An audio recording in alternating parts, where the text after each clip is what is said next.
Ліфт, якому больш за 25 гадоў, які састарэў і фізічна, і эстэтычна.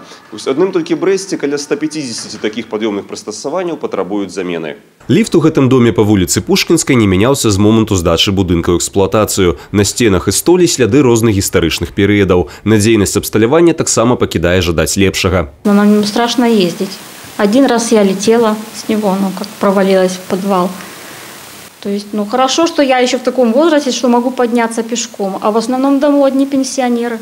Падобныя ліфты, якім споўнілася 25 і болей гадоў, падлягаюць замене. Вось так выглядаюць новыя кабіны айчыннай вытворчасці. Антывандальнае пакрыццё, датчыкі, якія не даюць дзвярам заўчасна зачыніцца, і камера відэаназірання. Кіруе пад'ёмным механізмам сучасная электроніка. Адна нязручнасць: жыхарам гэтага дома па вуліцы Кірова пакуль даводзіцца падымацца пешшу. На замену ліфтаў адводзяцца канкрэтныя тэрміны, якія залежаць ад колькасці паверхаў. Данный лифт по установленным законодательством срокам замены составляет 30 календарных дней, месяц.